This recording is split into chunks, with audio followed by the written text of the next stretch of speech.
अस्सलाम वालेकुम दोस्तों, कैसे हैं आप सब। उम्मीद है आप सब बखैरियत होंगे। आपकी मोहब्बतों का, प्यार का बेहद शुक्रिया जो आप हमें दे रहे हैं। इस तरह हमें आपकी मोटिवेशन बहुत मिलती है, आपकी सपोर्ट का हमें एहसास होता है और हमें अच्छे से अच्छी वीडियो बनाने में बहुत ज़्यादा मदद मिलती है। आपका अपना चैनल है, आप लाइक करें, सब्सक्राइब करें। कोई क्वेरीज़ हो आपकी तो उसके लिए कमेंट करें। आज का हमारा सवाल रिक्वेस्ट वीडियो के हवाले से है। हमारे दोस्तों ने सवाल किए हैं कि उनके हमारे ये दोस्त हैं, ये इस तरह उड़ाते हैं और उनके पीछे से, एन पीछे से बिल्कुल बच्चे उड़ाते हैं और वो केमिकल से उड़ाते हैं और उन्होंने उनका जीना हराम कर रखा है। वो ऐसे ऊपर से आते हैं और उनकी डोर पे वो रख कर के छोड़ देते हैं और बिल्कुल आमने सामने, यानी 100 गज पीछे हैं उन बच्चे, तो वही कट जाते हैं बार बार। और फिर वो उसके बाद वो बच्चे जो है वो केमिकल का उनको वो एक गिट्टा दिखाते हैं और फिर उनको टॉन्ट भी करते हैं कि आओ भाई आओ, हमारी काट के दिखाओ। तो वो बेचारे बहुत बेहद परेशान हैं उन बच्चों से।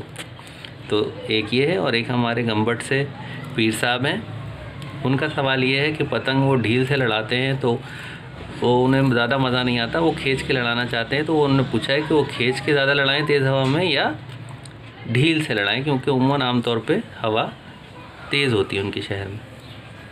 तो उन दोनों सवालों को कवर करने की कोशिश करते हैं। पहले तो केमिकल का इलाज देखें भाई खान साहब, ये जहन में रखें कि अव्वल तो मेरा अपना ज़ाती ख्याल ये है कि जो लोग केमिकल से उड़ाते हैं वो फाइबर है। तो अगर ये आपकी पतंग है, ठीक है, तो उसको आप पीछे वालों को नीचे से बुलाएं, ऊपर से ना आने दें, ठीक है। आगे पीछे के जो पेच होते हैं उनमें आप उनको नीचे से नहीं आने दें। और मेरा अपना भी ज़ाती ख्याल ये है कि वो जो है नीचे से नहीं लड़ाएंगे वो बच्चे, क्योंकि केमिकल में उनका सबसे बेस्ट फार्मूला क्या होता है, बस ऊपर से आओ और पतंग को फंसा दो और ढील पे जाने दो। तो जो हमारी कॉटन डोर होती है या जो मैंगो डोर होती है वो उस पर स्लिप करती है, क्योंकि वो प्लास्टिक डोर होती है, उसके ऊपर सुताई हुई होती है, तो उस पर वो सही बैठती नहीं है। हाँ, उसका वाहिद हल यही है कि आप उनको नीचे से ना आने दें और वो नीचे से आएंगे भी नहीं। ऊपर से आप उनको बुलाएं और आप उनको खींच के काटें।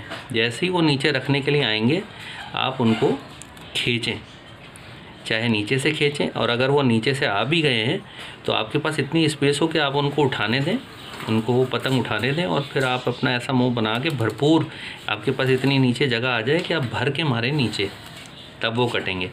चाहे क्रॉस खींच के जाएं, चाहे आपके पास अगर बहुत सारी स्पेस अवेलेबल है तो आप सीधा ऐसे मारें। आर या पार का गेम है। देखें, आप ढील से लड़ाएंगे तो बाद औक़ात ये इस तरीके से बल जो है ना, ये ज़रा से बल लपट जाएंगे और आपकी पतंग जो है वो खिंचम खाची में टूट जाएगी केमिकल के आगे, और या फिर आप कट जाएंगे क्योंकि केमिकल काट देगा आपको। आप हल ये है कि या ये खींच लें, या अगर आपकी ये डोर है और आप समझते हैं कि वो ऐसे आ रहा है, क्योंकि वो आएंगे ही ऊपर और वो नीचे ज़रूर आएंगे, क्योंकि वो उन्होंने आपको फंसा के लड़ाना है और ढील पे रखना है। तो जैसे ही वो कोशिश करें ढील पे, उनकी पतंग भी हल्की होती है, नॉर्मली केमिकल से ज़्यादा कड़क पतंग नहीं उड़ती है, तो आप उनको खींच के ले जाइए, ठीक है। और अगर बाद औक़ात वो ढीली छोड़ देंगे तो देर से कटेगी लेकिन कट जाएगी, ठीक है भाई। ये तो हो गया आपके बच्चों का इलाज। और फिर आप उनको बताइए आप भी केमिकल पे ना जाइए। बच्चे उड़ाते हैं केमिकल से, आप सही उड़ा रहे हैं, डोर में कोई प्रॉब्लम नहीं है, बस ये कि थोड़ी सी टेक्निक की ज़रूरत है। आप इंशाल्लाह पेज ज़रूर काटेंगे। बाकी क्वेश्चन नंबर 2 हमारे पीर साहब का जवाब।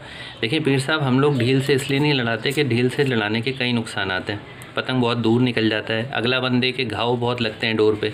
अगर हम कट गए तो डोर लपेटने में टाइम, मैदानी पेचों में, और फिर अगर नहीं कटे, हमने काट ली तो भी पता चला रिग्गा अगले बंदे का भी, ज़ाहिर है वो डोर उड़ा रहा है, तो रिग्गा पड़ा हुआ जगह जगह पे, वो हमारी डोर टूट गई तेज़ हवा में, तो भी मसला, यानी काट के भी कोई फ़ायदा नहीं।